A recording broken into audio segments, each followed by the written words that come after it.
Makalipas ng ilang oras, matapos ng pakikipaglaban sa yokai, sina Yigang at ang kanyang mga kasama ay nagtungo sa tinutuluyan ni Guak Songho upang magamot ang sugat ni Pilhuan at Mujong. Mabuti na lamang at napadaan kami sa lugar ninyo kanina. Maaaring may mangyari masama sa inyo kung nahuli kami ng kaunti, sabi ni Guak Songho. Ano sa inyong palagay ang maaaring gawin dito? Sabi ni Ji Pyong kay Guak Songho. Hindi pa ako nakakita ng ganito sa buong buhay ko, sagot ni Guak Songho. Ang balat ng two-headed yokai tiger ay maganda at ito ay napakamahal, sabi muli ni Ji Pyong. Tama ka, pero, napakaasim naman ang amoy nito, sabi muli ni Guak Songho. Malamang na malaking pera ang makukuha dito, tama ba? Tanong ni Yigang. Ang balat ng two-headed yokai tiger ay tiyak na magiging mahal. Ang balat nito ay nabibili ng hindi bababa sa 300 pilak na niyang. At saka isa pa, nakikita ba ninyong ang isang ito ay may magandang kalidad, sabi muli ni Guak Songho.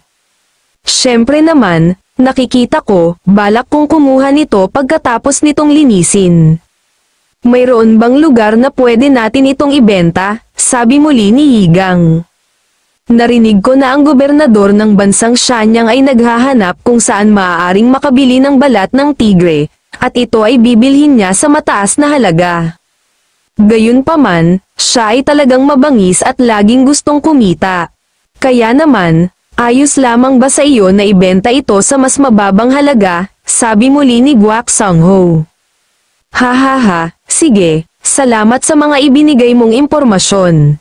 Ako na ang bahala dito, sabi muli ni Yigang, ayos lamang, wala namang problema, sabi muli ni Guak Songho kay Yigang. Makalipas ng ilang oras, nagtungo sina Yigang sa bansang Shenyang sa opisina ng gobernador upang makipag-usap tungkol sa balat ng tigre. Nang mga sandaling iyon, ang gobernador ay abala sa paggawa ng liham para sa mahistrado ng sangay ng Xi'an. Gobernador, sabi ng isang opisyal na biglang pumasok sa silid ng gobernador. Ang gobernador ng bansang Shenyang ay si Jiang Chongqing. Bakit mo ba ako ginugulat? Bigla-bigla ka na lamang sumusulpot. Galit na sabi ng gobernador, pasensya na po, mayroon kasing mga taong dumating at may dala-dala silang balat ng dakilang tigre. Naghihintay sila sa iyo sa labas. Sagot ng opisyal, hindi ba't sinabi ko sa iyo na bigyan sila ng ilang pilak na niyang at paalisin na sila, sabi muli ng gobernador. Pero, ang hinihiling po nila ay 500 pilak na niyang, sagot ng opisyal. Ano, 500 pilak na niyang, mga walang pakundangan. Arestuhin ninyo silang lahat, sabi muli ng gobernador.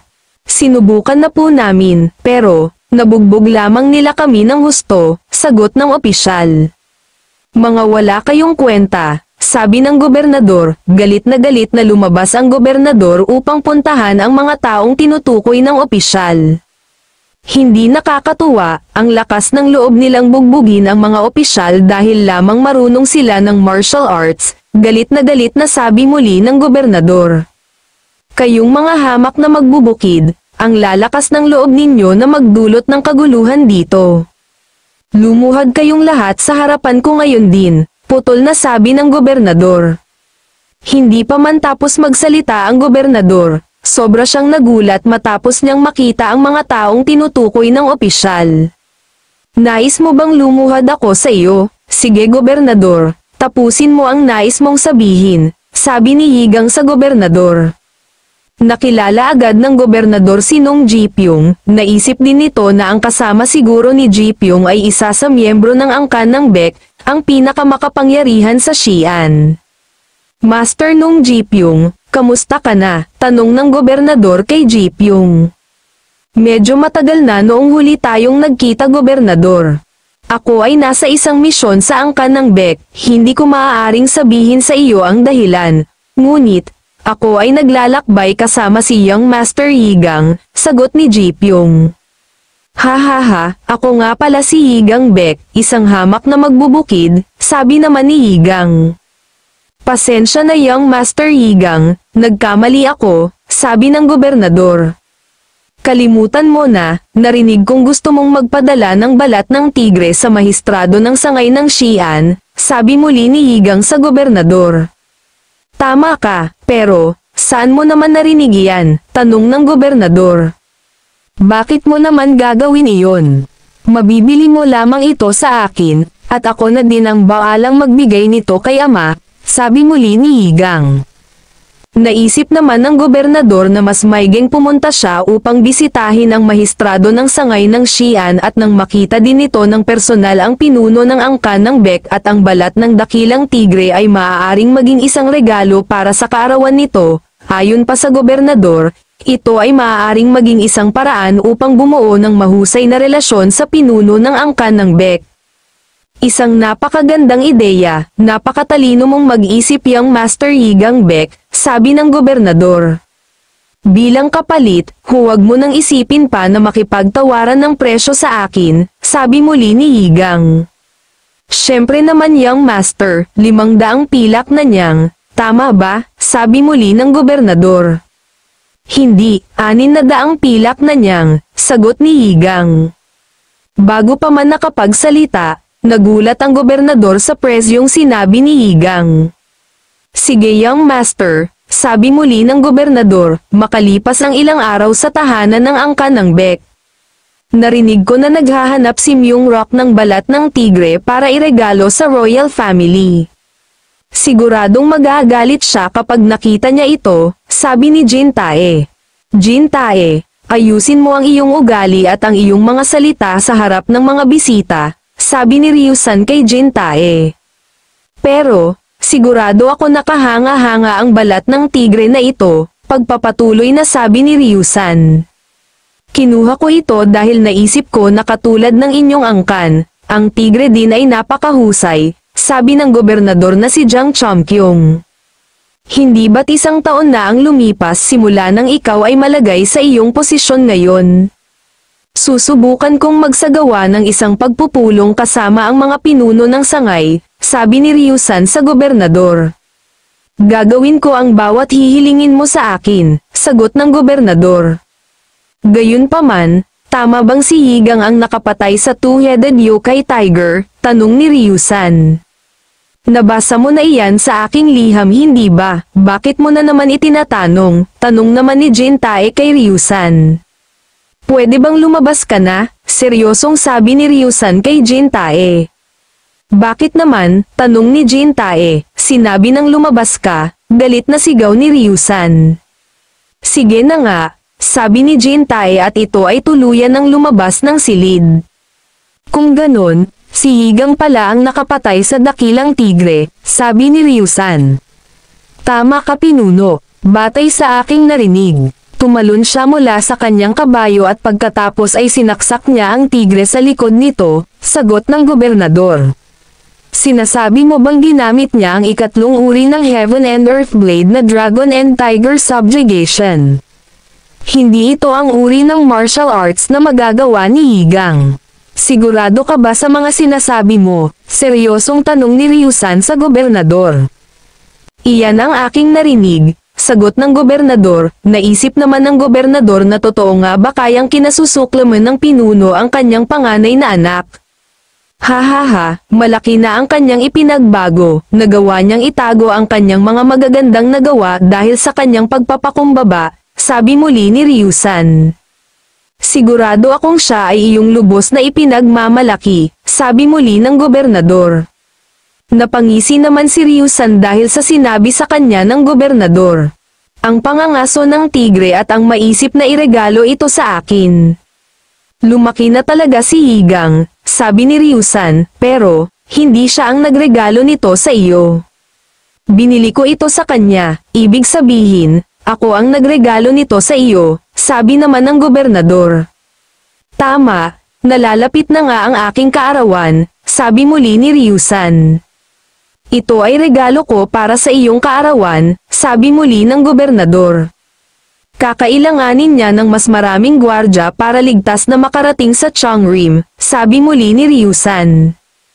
Tama ka pinuno, kailangan talaga niyang master ng mas maraming bantay upang maging ligtas siya sa kanyang paglalakbay, sagot ng gobernador, nasisiguro ko na ako ay tutulungan mo. Siguraduhin mong siya ay magiging ligtas, sabi ni Ryusan, masusunod pinuno. Sagot ng gobernador at ito ay halos mang-iyak-ngiyak dahil naisip nito na nabalewala lamang ang ibinayad niyang 600 pilak na niyang kay Yigang. Mayroong bundok na tinatawag na Five Evils in Hunan. Ang Chongrim ay matatagpuan sa tuktok ng bundok na ito. Kailangan ko pa ng oras upang makuha ang mga aklat na inutos sa akin ng Wudang, sabi ng master ng Great Five Flower Library na si Yu Jungshin. Ngunit, may isang babae ang dumating at nang dahil sa kanya ay nagulat si Yu Jungshin at tumilapon ang mga hawak nitong aklat. Sinabi ko na maaari kang lumapit sa akin anumang oras. Ngunit, hindi mo ba nakikita na nagtatrabaho ako ngayon, sabi ni Jungshin. Ang isang pananambang ay pinaka-epektibo kapag ang bantay ng target ay nagulat, sagot ng batang babae at ang babaeng ito ay nagngangalang Yu Surin. Si Yu Surin ay nakatakdang maging isang alagad ng Chongrim's Duty Flower. Surin, dapat ay mas pinili mong maging isang alagad ng Martial Flower, sabi ni Jungshin kay Surin. Ayos lang, babaguhin ko pa din naman ang desisyon ko. Ako ay magiging isang librarian, sagot ni Surin. Tingnan mo, si Surin na naman, sabi ng isang lalaki.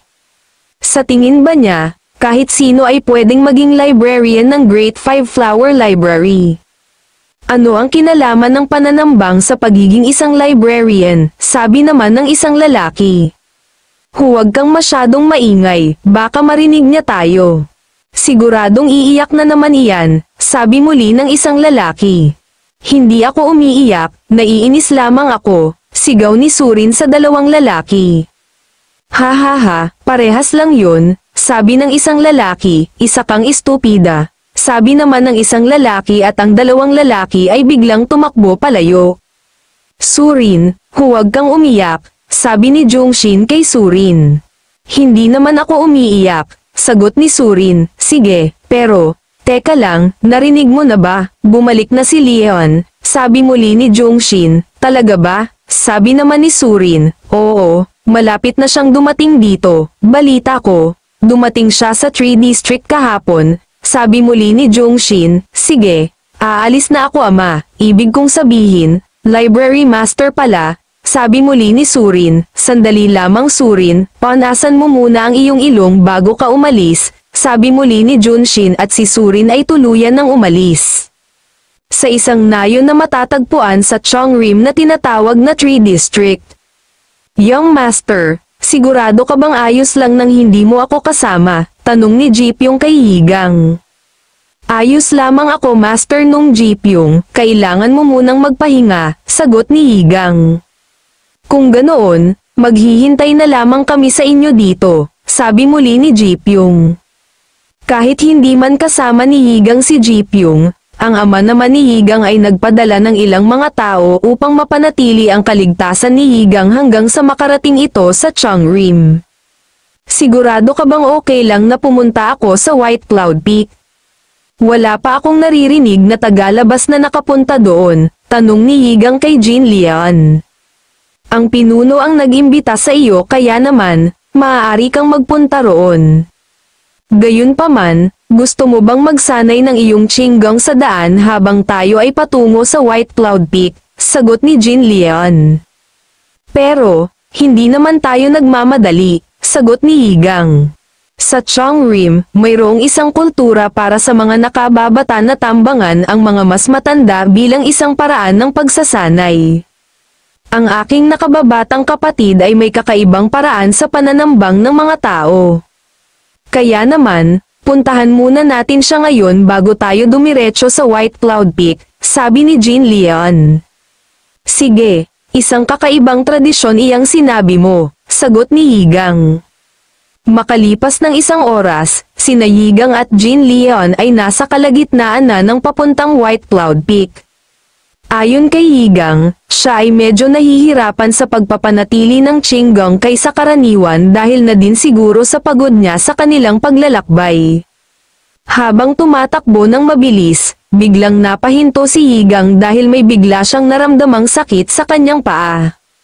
Yigang, anong nangyari sa iyo? Tanong ni Jin Leon. Napilay yata ang aking bukong-bukong. Sagot ni Yigang, pasensya ka na, pinahihirapan kita kahit na hindi ko alam kung ano ang iyong nararamdaman. Medyo malayo pa ang ating lalakbayin bago natin marating ang White Cloud Peaks High Mountain Pavilion. Sabi muli ni Jin Leon, magtiwala ka lamang sa akin Yigang. Pagpapatuloy na sabi ni Jin Leon, ha, para saan naman? Gulat na tanong ni Yigang kay Jin Leon.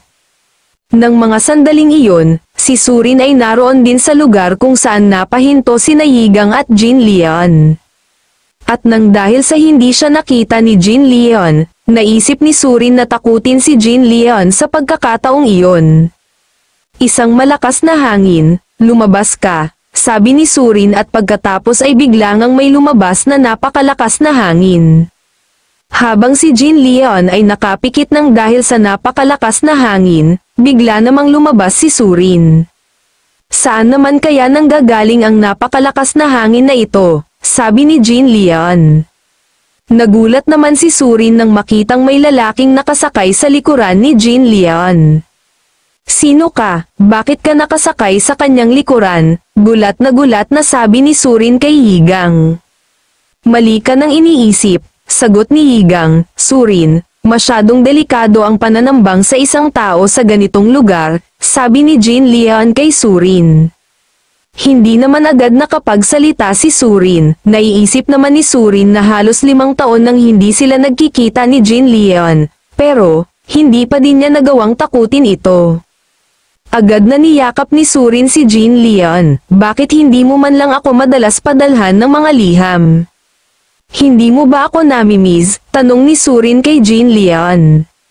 Siyempre naman, miss na kita, sagot ni Jin Leon.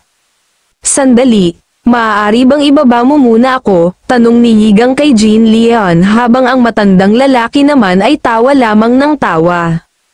Hindi pa naman ako pagod, gawin mo lamang komportable ang iyong sarili, sagot ni Jin Leon kay Yigang. Ano kasi, ako ay medyo nahihiya, sabi muli ni Yigang. Sa aking palagay, medyo nakakahiya ang may nakasakay na lalaki sa iyong likuran, sabi naman ni Surin. Sige na nga, ibababa na kita, sabihin mo sa akin kapag sobrang sakit na ng iyong paa, sabi muli ni Jin Leon. Sige, ayos lamang naman ako, sabi naman ni Yigang. Kung ganoon, masakit pala ang iyong paa, kapag nakaramdam ka ng sobrang sakit, pwede kang sumandal sa akin at aalalayan kita maglakad, sabi ni Surin kay Yigang. Hindi na kailangan, sagot ni Yigang. Bakit ganon? Siya ay talagang kakaiba sa mga tao dito sa Changrim, sabi ni Surin sa kanyang isip. Di ba't ikaw ay isang miyembro ng angkan ng Bek, kamusta naman sa inyo? Ako ay nananatili lamang dito sa Changrim buong buhay ko. Hindi ko alam kung anong buhay mayroon sa labas nito, sabi muli ni Surin kay Yigang. Lahat naman kami ay mga tao, anong pinagkaiba noon, sagot ni Yigang. Ikaw ba ay isang swordsman, may dala-dala ka kasing espada? Mabuting inimbitahan ka ng pinuno dito, walang sino man kasing tagalabas ang nakakapunta dito sa White Cloud Peak. Anong ginagawa mo dito? Bakit ka nagpunta dito sa Changrim? Sabi muli ni Surin kay Yigang. Ang dahilan kung bakit ako nagpunta dito ay dahil mamamatay na ako, seryosong sagot ni Yigang kay Surin. Mamamatay? Bakit naman? Anong sakit ang meron ka? Tanong muli ni Surin. Inakala naman ni Yigang na hindi na magtatanong si Surin, ngunit ito ay patuloy pa din sa pagtatanong. Ayon kay Surin, ang dahilan pala kung bakit napakalakas ng yin energy ni Yigang ay dahil may sakit ito. Ayon pa kay Surin, gaano kaya kasama ang sakit ni Yigang? Ang kanyang panloob na enerhiya ay tiyak na napakahina. Ngunit, wala na akong napapansing kakaiba maliban doon. May makikita ba kaya ako kung palakasin ko ang aking paningin? Sabi ni Surin sa kanyang isip. Matapos palakasin ni Surin ang kanyang paningin, sobra siyang nagulat sa kanyang nakita. Ang dami ng espiritual na kapangyarihan na mayroon si Yigang ay hindi ka panipaniwala. Ito ay maaaring higit pa kaysa sa isang pangalawang henerasyong disipulo ng Changrim. Naisip ni Surin na paano ito nangyari kay Yigang. Hindi lamang iyon ang nakita ni Surin, may nakita din si Surin na isang matandang lalaki na nasa likuran ni Yigang. Hindi ito isang ordinaryong multo, anong nangyayari sa akin? Bakit hindi ko makontrol ang aking panloob na enerhiya? Sabi muli ni Surin sa kanyang isip. Nang mga sandaling iyon, hindi na kinaya ng katawan ni Surin, kaya naman, nawalan na ng balanse ang kanyang katawan at ito ay tuluyang nahulog. Mayroong isang matandang lalaki ang dumating at nagawa nitong masalo si Surin. Surin, mag-iingat ka sa paggamit mo ng salamangka. Sabi ng matandang lalaki kay Surin, ikaw pala iyan Changrim Master. Maraming salamat po sa pagsalo mo sa akin. Sabi ni Surin sa matandang lalaki, mukhang gumawa ng gulo ang aking isang disipulo. Sabi muli ng matandang lalaki, ang matandang lalaki na ito ay ang master ng Changrim. Ito ay si Imgihak. Narating na ni Yigang at Jin Leon ang White Cloud Peak High Pavilion, at dito nakatira ang Changrim Master na si Imgihak. Tumayo siya sa ibabaw ng kabayo at napakaganda ng kanyang tindig, habang ginagawa ang Heaven and Earth Blade, pagmamalaki ni Jin Leon. Wow! Napakagaling naman, sa ibabaw pa talaga ng kabayo, sabi naman ni Surin. Kahanga-hanga naman, sabi ng Changrim Master, pagkatapos, tumalon siya ng mataas sa ere at hiniwa niya ang gulugad ng two-headed yokai tiger, pagpapatuloy na sabi ni Jin Leon. Habang nagkukwento si Jin Leon, si Yigang naman ay sobrang nakakaramdam ng hiya. Ayon kay Yigang, siya ay sobrang natutuwa dahil humahanga si Jin Leon sa kanyang mga ginawa. Pero, nang dahil naman sa pagkukwento nito, si Yigang naman ay sobrang nakakaramdam ng hiya. Nagawa niyang matalo at mapatay ang two-headed yokai tiger sa isang pag-atake lamang. At pagkatapos, sinabi niya ito ang diwa ng Heaven and Earth Blade, sabi muli ni Jin Leon. Sandali, hindi naman ganyan ang aking sinabi, ang sinabi ko lamang ay ito ang Heaven and Earth Blade, sabi naman ni Yigang. Kahit ano pa man ang nangyari, isang katapangan para sa isang taong hindi maganda ang kalagayan ang iyong ginawa, sabi ng Changrim Master. Ayon naman kay Yigang, siya ay napakasaya dahil mag-iiwan siya ng magandang impresyon sa mga taga-Changrim na ito. Sa katunayan po, iyan ang dahilan kung bakit ako ay nagpunta dito sa Changrim. Matutulungan ba ninyo ako sa aking Taiyin Chi blockage? Tanong ni Yigang sa Changrim Master. Dahil nasa iyo ang mata ng Pixia, ito ay isang sapat na dahilan na, upang ikaw ay aking tulungan. At saka isa pa, bilang kapwa martial arts practitioner, natural lamang na gawin ko ito sa iyo. Gayunpaman, ang pangunahing ugat na naputol dahil sa pagbara ng Taiyin Chi blockage ay hindi na muling napapagdugtong pa. Ang mga salamangkang gamot o kahit ang enerhiya ng martial arts ay hindi na din maaaring makatulong, paliwanag ng Changrim Master, ano ang ibig ninyong sabihin? Gulat na tanong ni Yigang sa Changrim Master, sa kasamaang palad, wala akong magagawa para sa iyo ngayon, sagot ng Changrim Master, huwag kang makinig sa kanya, ang mga taong katulad niya ay mahilig lamang makipag-usap ng may paligoy-ligoy, sabi naman ng matandang lalaki kay Yigang. Dahil ang sinabi mo ay sa ngayon, ibig sabihin po ba nito ay may pag-asa pang magamot ito? Tanong muli ni Yigang sa Changrim Master. Leon, Surin, maaari bang lumabas muna kayo sa silid na ito ngayon? Sabi ng Changrim Master kina Jin Leon at Surin. Sige po Changrim Master, sagot ng dalawa at ang mga ito ay tuluyan nang lumabas sa silid. Sa tingin ko kasi, hindi ko ito akmang sabihin sa harap nila. Gaano katagal na simula noong nakakita ka ng espiritu? At saka isa pa, nakikilala mo ba siya? Tanong ng Changrim Master kay Yigang. Siyempre naman po, nakakausap ko din siya, sagot ni Yigang. Kahanga-hanga, ako naman, Nararamdaman ko lamang ang kanyang presensya. Hindi ko nakikita ang kanyang anyo o kahit man lang marinig ang kanyang boses. Ang espiritu ay nananatili sa isang apo ng angkan ng Bek at isang apo na may maalamat na tunay na katulad ng meteorikong bakal na espada. Ang espiritu na nasa iyong tabi ay ang maalamat na martial artist, ang Divine Immortal Blade, sabi muli ng Changrim Master. Narinig mo ba ang sinabi niya? Ako ay isang alamat, sabi naman ng matandang lalaki kay Yigang. Opo, tama ang iyong sinabi. Sagot ni Yigang sa Changrim Master. Nakita ko na ang Divine Immortal Blade isang beses noong ako ay 10 taong gulang pa lamang. Gayunpaman, ilihis muna natin ng kaunti. Pag-uusapan natin kung paano pagbubutihin ang iyong Tai Chi blockage, sabi muli ng Changrim Master. Sige, makikinig po ako, sagot ni Yigang, upang maayos ang blockage. Kailangan mong i-konekta ang hindi bababa sa 5 sa 9 na naputol na mga pangunahing ugat. Upang i-konekta ang hindi mahawak ang mga pangunahing ugat, kailangan mong pagtibayin ang isang bagay na wala sa isang bagay na posibleng magawa ng isang tao. Gayunpaman, kung ang isang tao ay may espiritual na kapangyarihang sapat upang matulungan ang isang tao na umakyat sa langit, magagawa ng taong ito na ayusin ang kanyang katawan, paliwanag ng Changrim Master.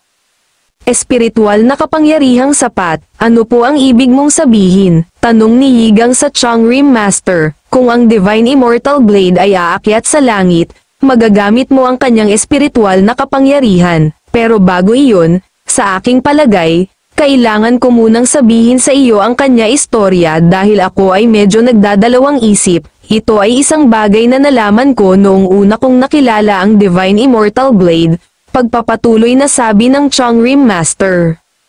Sabihin mo sa kanyang itigil na ang kanyang maluwag na dila kung ayaw niyang mamatay sa pagkakabunot ng kanyang dila at pagkaputol ng kanyang leeg, sabi ng matandang lalaki kay Yigang.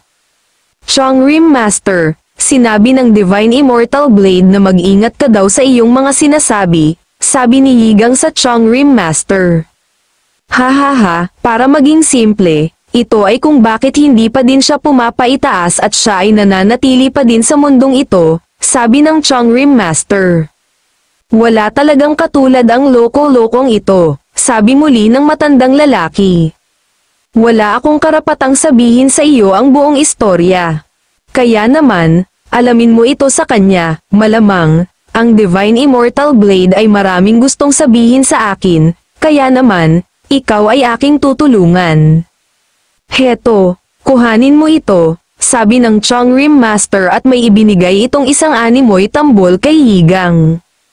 Iyan ay parang yari sa balat, para saan po iyan? Tanong ni Yigang. Ito ay isang resonance plate na gawa sa balat ng tao, sagot ng Changrim Master.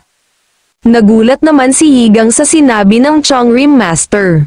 Hahaha, nagbibiro lamang ako, ito ay gawa sa balat ng Buriko, sabi muli ng Changrim Master.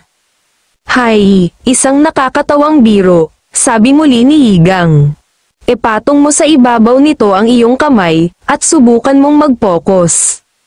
Pagkatapos, magagawa ko ng makausap ang Divine Immortal Blade, sabi ng Changrim Master at agad naman itong ginawa ni Yigang. Ikaw, loko-loko kang matanda ka, sigaw na sabi ng matandang lalaki sa Changrim Master. Habang sina Surin at Jin Leon ay nasa labas ng silid. Ito ang unang pagkakataon para sa Changrim Master na mag-imbita ng isang tagalabas at siya pa mismo ang bumati dito, sabi ni Surin. Tama ka, at saka isa pa, mukhang nagustuhan niya si Yigang, sagot ni Jin Leon. Ayon kay Jin Leon, ang Changrim Master ang dahilan kung bakit nagpunta si Yigang sa Changrim. Ano kaya sa palagay mo ang pinag-uusapan nila ngayon? Tanong ni Surin. Hindi ko alam, mukhang ayos naman ang kanilang pag-uusap, tahimik kasi sila sa loob, sagot ni Jin Leon. Ngunit, sa ilang sandali pa, biglang nakarinig sina Jin Leon at Surin ng isang malakas na sigaw na nagmula sa loob ng silid. Ang Changrim Master ba kaya ang sumigaw? Bakit naman kaya niya ginawa iyon? Tanong muli ni Surin. Sa palagay ko nga, sabi naman ni Jean Leon. Ganyan ba ang itinuro sa iyo ng mga magulang mo? Puro kabastusan ang mga sinasabi mo sa akin. Galit na sabi ng matandang lalaki sa Chong Rim Master. Pero, wala naman akong masamang sinabi sa iyo, hindi ba dapat po maitaas ka na dahil patay ka na? At saka isa pa, hindi ba't mas magiging komportable ito sa inyong dalawa ni Yigang, sagot ng Chong Rim Master. Kung ganoon, anong gusto mong gawin ko? May magagawa ka bang paraan? Tanong muli ng matandang lalaki. Siyempre naman, pero, bago ko gawin iyon, nais kong manatili na si Yigang dito sa Chong Rim, sagot ng Chong Rim Master. Anong sinabi mo? Nababaliw ka na ba? Tanong muli ng matandang lalaki. Tama po ba ang sinabi mo? Gusto mong ipagkanulo ko ang aking pamilya at manatili na lamang ako dito sa Chong Rim? Tanong naman ni Yigang.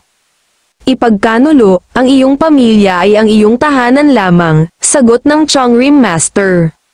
Si Yigang ay isang martial artist, kaya naman, walang saysay para sa kanya ang manatili dito sa Chong Rim, sabi muli ng matandang lalaki. Nakatanggap ako ng liham sa angkan ng Bek nitong nakaraang araw. Gusto nilang tulungan ko si Yigang kahit ano pa man ang mangyari, sabi muli ng Chong Rim Master. Pagkatapos, ipinakita ng Chong Rim Master ang isang liham na may nakatatak na simbolo ng angkan ng Bek. Kung hindi natin magagamit ang iyong espiritual na kapangyarihan, makakahanap pa tayo ng ibang paraan. Ngunit, ang paraan na iyon ay hindi ko maaaring ipakita sa sinuman, paliwanag ng Chong Rim Master. Pero, ang pinag-uusapan pa din natin dito ay ang dakilang angkan ng Bek at ang aking apo, sabi muli ng matandang lalaki habang si Yigang naman ay nag-iisip kung ano ang kanyang magiging desisyon. Sige, mananatili ako, sabi ni Yigang, anong sinabi mo? Mananatili ka, gulat na tanong ng matandang lalaki kay Yigang. Ayaw kong maging isang batang pinuno na ganito ang aking katawan. Ang pagtanggap sa akin ng Chong Rim ay isang karangalan para sa akin, pagpapatuloy na sabi ni Yigang. Magaling ang iyong naging desisyon, sabi ng Chong Rim Master kay Yigang. Bakit naman ganun ang naging desisyon mo? Tanong muli ng matandang lalaki kay Yigang. Hindi ako maghihintay ng araw ng aking kamatayan, sagot ni Yigang. Tama ka naman. Ngunit, ano nang mangyayari, sabi muli ng matandang lalaki. Pero syempre, hindi ako makapagbibigay ng matibay na sagot sa inyo ngayon. Kailangan ko munang makatanggap ng pahintulot mula sa mga matatanda sa aking pamilya at lutasin ang ilang iba pang mga bagay, sabi muli ni Yigang sa Chong Rim Master. Sige, gawin mo ang gusto mo, maiba ako. Kamusta naman ang naging pagbisita mo dito sa Chong Rim? Sagot ng Chong Rim Master. Maayos naman po, sagot ni Yigang, sa ilang sandali pa, tapos na ang naging pag-uusap ng Chong Rim Master at Yigang.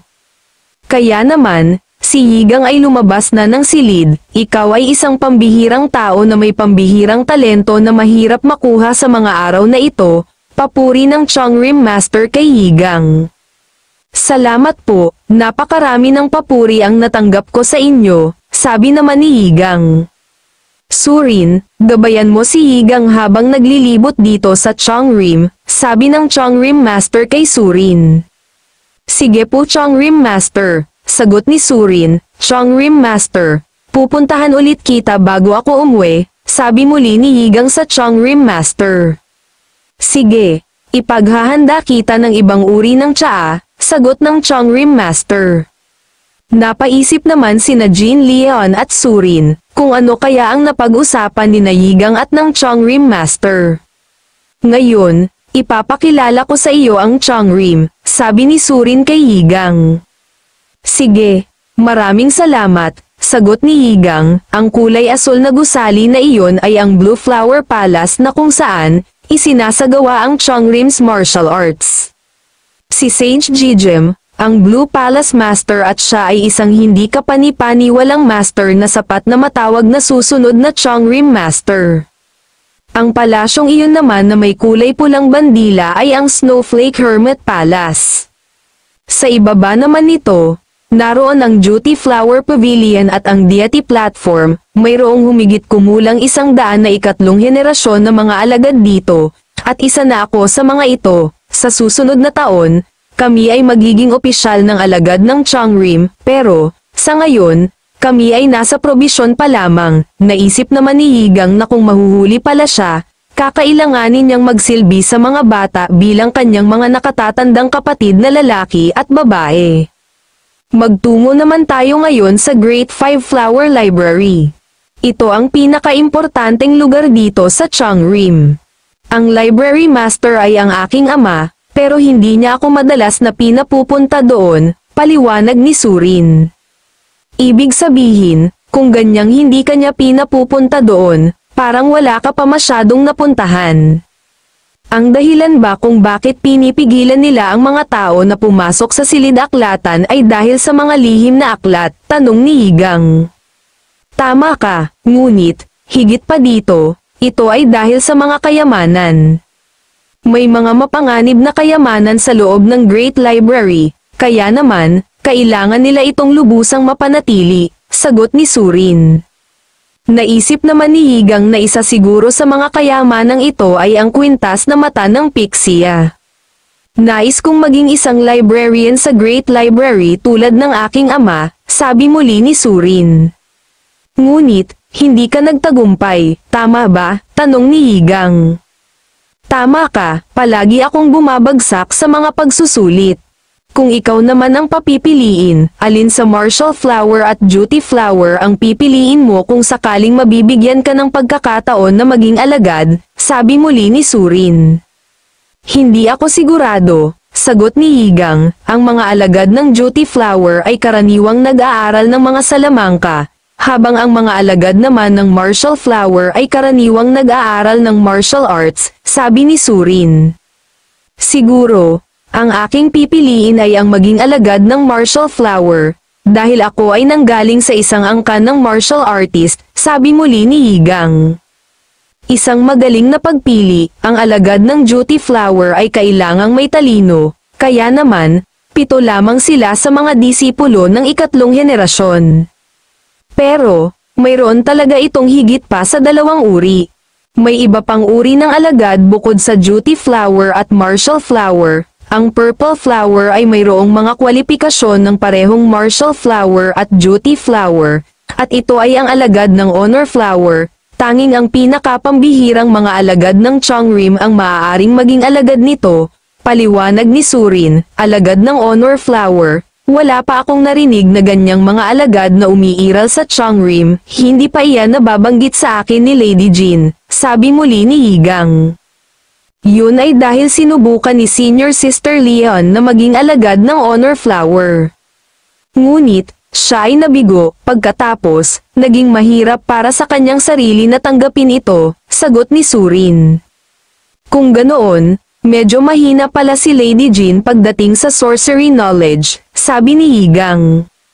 Nagkakamali ka, matalino si Senior Sister Leon, sabi naman ni Surin. Ikaw, bakit hindi ka naging alagad ng Honor Flower? Tanong ni Yigang kay Surin. Sinasabi ko ito kung sakaling mali ang pagkakaintindi mo. Pero, ako ay medyo magaling sa paggamit ng mga espada. Ang dahilan kung bakit hindi kami nakapasa ni Senior Sister Leon ay dahil sa magkahiwalay na kondisyon. Ang pagsusulit ay may 5 baitang na pinangangasiwaan ng Library Master. Kung hindi ka makakapasa sa lahat ng iyon, hindi ka pwedeng maging alagad ng Honor Flower. Narito na tayo sa Great Five Flower Library, paliwanag ni Surin. Isang gusali sa talampas. Sigurado akong ito ay hindi isang ordinaryong silid-aklatan lamang, sabi naman ni Yigang. Pinatunog ni Surin ang kuliling na nakasabit sa pinto sa harapan ng silid-aklatan upang buksan at nang makapasok sila ni Yigang sa loob. Paano mabubuksan ang ganitong klase ng batong pintuan? Tanong ni Yigang. Mayroong isang formation array na nakalagay dito, kaya naman, hindi ito basta-basta nabubuksan ng sinuman. Matapos mong patunungin ang kuliling, maghihintay ka ng ilang minuto upang buksan ito ng Library Master. Palagi naman siyang nasa loob, sagot ni Surin. Hahawakan sana ni Yigang ang batong pinto, ngunit, bigla siyang nakuryente. Bakit ganun? Saan nanggaling ang kuryente na aking naramdaman sa aking kamay? Tanong ni Yigang. Mayroong sumusuri sa iyong katawan, at sigurado ako na isa ito sa mga loko-lokong taga Changrim, sabi ng matandang lalaki kay Yigang. Sa ilang sandali pa, biglang nabuksan ang pinto. Automatic ba ang pintong ito? Tanong muli ni Yigang. Ang library master siguro ang nagbukas, sagot ni Surin, pero nagulat si Surin nang wala siyang nakita matapos mabuksan ang pinto. Hahaha, maaari na siguro akong pumasok sa loob, sabi ni Yigang. Sigurado akong ang library master ang nagbukas nito. Halika na, pumasok na tayo sa loob, sabi naman ni Surin. Ang mga parasite na nananalanta ay hindi na makakatakas ngayon. Mahirap para sa akin na gawin ito ng mag-isa, mukhang kailangan ko nang kumuha ng alagad sa lalong madaling panahon.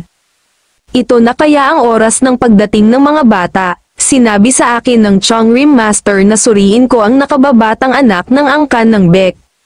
Ngunit, siya ba ay talagang may sapat na talento upang maging isang alagad ng Honor Flower, sabi ng library master na si Yu Jongshin.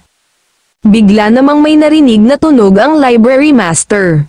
Ang pinto ng silid-aklatan, ang mga bata na kaya ang dumating o kaya naman ay ang Changrim Master, sabi muli ni Yu Jongshin. Nakarinig muli ng tinig si Yu Jongshin, at ang tinig na ito ay ang boses ni Surin. Kaya naman, ito ay agad na tumakbo patungo sa pinto ng silid-aklatan. Ama! Sigaw na sabi ni Surin, pagpasok kasi ni Yigang at Surin sa loob ng silid-aklatan, mayroong mga lubid na lumitaw. Ito ang tinatawag na Blood Grand Duke, ito ay ginagamit nila upang harangan ang mga manloloob na magtatangkang pumasok sa silid-aklatan. Huwag kayong gagalaw at siguraduhin ninyong huwag didikit ang inyong katawan sa mga lubid, sabi ni Yu Jongshin kina Surin at Yigang. Agad na nagtungo si Yu Jongshin sa kinaroroonan ng regulador na kumokontrol sa lubid upang maitaas ito. Ang mga lubid na iyon ay isang formation array na magiging harang sa mga manloloob. Kapag ang iyong katawan ay dumikit sa mga lubid, ang lambat na nasa kisame ay babagsak sa iyo. Ang mga taong hindi nakakaalam ng life gate ay hindi makakatakas dito, paliwanag ng matandang lalaki. Ang mga lubid na nakadiagonal sa aking kanan ay mukhang kakaiba, sabi ni Yigang. May nalalaman ka ba tungkol sa life gate? Tanong ng matandang lalaki kay Yigang. Matapos tumaas ang mga lubid, si Surin ay lumapit sa kanyang ama at niyakap niya ito. Surin, mag-iingat ka, sabi ni Yu Jongshin kay Surin. Ikinagagalak ko pong makilala ka, ako si Yigang ng angkan ng Beck, sabi ni Yigang kay Yu Jongshin bilang pagbati. Narinig ko na sa Changrim Master ang tungkol sa iyo, ikinagagalak din kitang makilala, ako si Yu Jongshin, ang library master ng Changrim, gayunpaman, paano mo nagawang buksan ang pinto ng silid-aklatan? Tanong ni Yu Jongshin kay Yigang, hindi po ba ikaw ang nagbukas noon para sa amin ni Surin? Tanong ni Yigang, hindi ko ginawa iyon, halika at tingnan natin. Sagot ni Yu Jongshin at ito ay lumapit sa pinto ng silid-aklatan. Ang salamangka ay nasira, sabi muli ni Yu Jongshin matapos nitong lapitan ang pinto. Ito ay isang salamangka kung saan, ang gintong enerhiya ay pumapasok sa mga kamay ng target at pinag-aaralan ang kanilang pagkakakilanlan. Ngunit, ang enerhiyang ito ay dumaloy pabalik sa katawan. Kaya naman, nasira ang salamangkang ito. Ikaw ba ang gumawa nito, Surin? Tanong ni Yu Jongshin kay Surin. Hindi po, pagkatapos hawakan ni Yigang ang pinto, ito ay kusang nabuksan, sagot ni Surin. Nakapag-aral ka na ba ng salamangka dati? Tanong naman ni Yu Jongshin kay Yigang. Hindi pa, sagot ni Yigang. Naisip naman ni Yu Jongshin na tama ang sinabi ng Changrim Master sa kanya, na mayroong potensyal si Yigang na maging isang alagad ng Honor Flower. Kung ganoon, Posibleng ang naging dahilan ng pagbalik ng formation array ay ang iyong suot na kwintas ng mata ng Pixia, sabi ni Yu Jungshin. Tama po kayo, dinalisay ni Lady Jean ang kwintas na ito para sa akin. Kung hindi dahil sa kanya, hindi ko malalaman na ito ay delikado, sagot ni Yigang. Sandali, ibig mo bang sabihin, isinuot mo ang kwintas nang hindi pa ito nadadalisay? Kahanga-hanga dahil hindi ka nabaliw at walang anumang nangyaring masama sa iyo, sabi muli ni Yu Jungshin kay Yigang. Hay nako, iyan na nga ba ang sinasabi ko, sabi ni Yigang sa matandang lalaki. Tama ka, sagot ng matandang lalaki, mayroon kang dalawang kayamanan. Hindi ka talaga isang tipikal na bata, sabi muli ni Yu Jungshin kay Yigang. Ano pong ibig mong sabihin na dalawang kayamanan, mayroon pa akong isa. Ano naman iyon, tanong ni Yigang, ang iyong espada. Akala ko ay alam mong hindi iyan isang ordinaryong espada, sagot ni Yu Jungshin. Dahil may espiritong tulad ko ang espadang iyan, syempre, ito ay isang kayamanang may pinakamataas na kalidad, pagmamalaking sabi naman ng matandang lalaki kay Yigang. Ang saklaw na kung ano ang itinuturing na isang kayamanan ay mas malawak kaysa sa naisip ko, sabi muli ni Yigang. Narito na tayo, ito ang sentro ng Great Library, dito sa Chongrim, sabi ni Yu Jungshin. Napakaganda ng sikat ng araw dito, kahit na ito ay isang malalim na kuweba, sabi muli ni Yigang. Ang kisame nito ay natatakpan ng isang quartz plate na nagmula pa sa kanluran, sabi muli ni Yu Jungshin, napakaganda talaga, sabi muli ni Yigang, napagpasyahan mo na ba kung aling landas ang iyong tatahakin kung sakaling ikaw ay mananatili dito sa Chongrim, alin kaya ang pipiliin mo, ang magkaroon ka ng blue flower embroidered, o kaya ay ang red flower embroidered, o kaya naman, ang purple flower embroidered na katulad ko. Tanong ni Yu Jungshin kay Yigang. Nagulat naman si Surin sa sinabi ng kanyang ama kay Yigang. Ang tinutukoy ba ninyong purple flower ay ang alagad ng honor flower? Tanong ni Yigang. Oo, tama ka. Pero, hindi ka magiging alagad ng honor flower kaagad. Upang masubukan ang iyong kakayahan, kinakailangan mong pagdaanan ang 5 baitang ng pagsusulit. Nakahanda ka na ba? Sabi muli ni Yu Jungshin kay Yigang. Nako, hindi po, nais ko lamang mag-focus sa espada. Ako ay magiging isang alagad ng martial flower dahil ang nais ko ay ang kulay asul, sagot ni Yigang. Hahaha, tama, iyan ang apo ng pinakadakilang swordsman sa buong mundo, sabi naman ng matandang lalaki. Hindi maaari. Ang pagiging alagad ng honor flower ay pangarap ng lahat ng alagad ng Chongrim. Isang napakaliit na bilang ng mga taong may talino sa martial arts, sorcery, at akademya ang maaaring maging isa sa mga ito, sabi ni Surin. Ang alagad ng honor flower ay hindi kaakibat sa anumang bagay, kaya naman, maaari silang kumilos ng malaya at nag-iisa. Maaari mong pamahalaan ang mga kayamanan ng mag-isa. Maaari ding makipagpalitan sa mga bata mula sa iba't ibang malalaking pamilya. At higit sa lahat, mayroon ding malaking pondo na nakalaan para sa mga alagad ng honor flower. Sa unang banda, tanging ang mga nagpapakita lamang ng magagandang resulta sa martial arts at salamangka ang maaaring kumuha ng pagsusulit na ito, paliwanag ni Yu Jungshin. Kung ganoon, ito ay karaniwang isang pinagpalang lugar lamang na tanging ang may pinakamahusay na talento lamang ang maaaring makapasok. Pero, hindi iyan ang dahilan kung bakit ako ay nagtungo dito sa Chongrim. Pumunta ako dito para ayusin ang aking katawan para mabuhay pa ako ng mas mahaba. Kaya naman, sa aking palagay, ang lahat ng iyon ay hindi nararapat para sa akin, sagot naman ni Yigang. Ano naman kaya kung ikaw ay maging isang librarian dito sa Great Library? Kung ikaw ay magiging isang librarian, hahayaan kitang malayang basahin ang aking mga lihim na aklat ng martial arts. Maaari kang matuto ng martial arts, hindi katulad ng mga normal na alagad na kinakailangan pa nilang makatanggap ng pahintulot upang matutunan ito, at saka isa pa, kung iyong nanaisin, maaari mo ding matutunan ang Blue Flower Palace Master's Signature Technique at ang Red Mountain Glory Sword. Ang Red Mountain Glory Sword ay ang kinatawan ng Chongrim Sword Technique, paliwanag ni Yu Jungshin. Sa iyong kaliwang kamay, mayroon kang Heaven and Earth Blade, at sa iyong kanang kamay naman, mayroon ka namang Divine Immortal Arts. At higit sa lahat, nasa likuran mo lamang ako, ano pa bang nanaisin mo? Sabi ng matandang lalaki kay Yigang.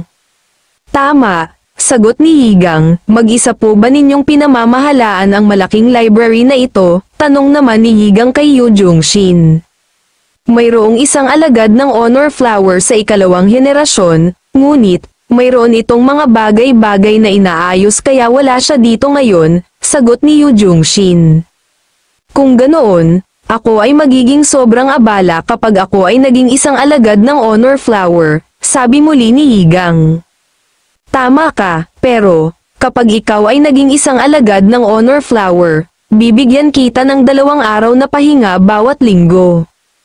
At sa bawat araw naman, kailangan mo lamang akong tulungan sa loob ng 4 na oras.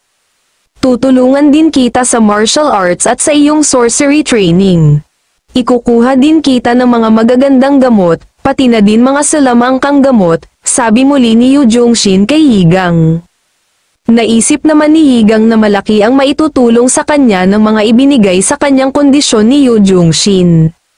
Maganda ang iyong mga sinabi, pag-usapan pa natin ang iba pang mga detalye, sagot ni Yigang. Napakatuso talaga ng lalaking ito, umaarte lamang siya upang makuha ang nais niya, sabi naman ng matandang lalaki. Isang salamangkang gamot na nagmula sa panggitnang antas bawat quarter at isang regular na imbitasyon sa mga manggagamot upang tulungan ka sa iyong paggaling. Tatalakayin ko ang lahat ng ito sa Chongrim Master, sabi muli ni Yu Jungshin kay Yigang. Magaling, kung ganoon, maaari na ba nating simulan ang pagsusulit ngayon, sagot ni Yigang. Sige, subukan at alamin natin kung may kakayahan ka bang maging alagad ng Honor Flower. Magsimula na tayo, ang una nating tatalakayin ay ang nilalaman ng ikalawang pagsusulit, sabi muli ni Yu Jungshin. Bakit tayo magsisimula sa ikalawang pagsusulit, hindi po ba natin gagawin ang unang pagsusulit, tanong ni Yigang. Sinusuri ng unang pagsusulit ang resistensya ng iyong pisikal na katawan. Pero, sa tingin ko, hindi ko na talaga kailangan pang makita iyon, dahil maayos naman ang iyong katawan ng dahil sa mata ng Pixia, sagot ni Yu Jungshin, mas makakabuti iyon para sa akin. Sabi muli ni Yigang, nagulat naman si Surin sa mga sinabi ng kanyang ama, naisip kasi nito na halos 80% ng alagad ng Chongrim ang bumabagsak sa unang pagsusulit, samantalang hindi na pagdadaanan ni Yigang ang pagsusulit na ito. Ang pangalawang pagsusulit ay ang paghahanap ng Brush Eater na inilagay ko sa isa sa mga aklat na naririto. Ang Brush Eater ay isang uri ng yokai na kumakain sa mga salita na nakapaloob sa mga aklat. Simula ngayon, mayroon kang 1 araw para matapos ang pangalawang pagsusulit, paliwanag ni Yu Jungshin. Sige po, naiintindihan ko, sagot ni Yigang, ang paghahanap ng Brush Eater ay isang bagay na kahit si Yu Jungshin ay nahirapan. Kahit pagaano katalentado ang isang tao, hindi ito magiging madali. Ayon kay Yu Jungshin, magagawa ito ni Yigang kung itutuon nito ang lahat ng kanyang konsentrasyon dito. Nakita ko na, sabi ni Yigang, sobrang nagulat naman si Yu Jungshin dahil hindi naman niya doon inilagay ang Brush Eater sa aklat na itinuro ni Yigang. Sa aking palagay, narito sa parteng ito nakalagay ang aklat na may Brush Eater, sabi muli ni Yigang. Sigurado ka ba, hindi ka basta-basta maaaring pumili at manghula lamang ng aklat? Hindi mo man lamang nakikita ang mga aklat na ito. Kaya naman, paano mo nasabing nariyan sa aklat na iyan ang Brush Eater, sabi muli ni Yu Jungshin kay Yigang. Sigurado po ako, seryosong sabi ni Yigang. biglang may naramdamang isang malakas na enerhiya si Yu Jungshin sa aklat na itinuro ni Yigang, kaya naman, agad na kinuha niya ito. Matapos kunin ang aklat, binuksan niya ito at nagulat siya sa kanyang nakita. Ang aklat na kanyang kinuha ay mayroong pahina na kulang ang mga letrang nakasulat. Paano ito nangyari? Paanong mayroon ding brush eater ang aklat na ito? Gulat na sabi ni Yu Jungshin. Bukod sa aklat na iyan, mayroon ding mga brush eater sa mga aklat na ito, sabi muli ni Yigang. Anong sinabi mo? Paano mo naman nalaman iyon? Gulat na tanong muli ni Yu Jungshin kay Yigang. Nung una, akala ko, nagpantang lamang ang aking mga tenga. Ngunit, naririnig ko ang tunog ng pagngabngab nila sa mga salita, sagot ni Yigang. Napahanga si Yu Jungshin sa mga ginawa ni Yigang dahil kahit siya, hindi niya nagagawang makarinig ng mga tunog na nagmumula sa brush eater.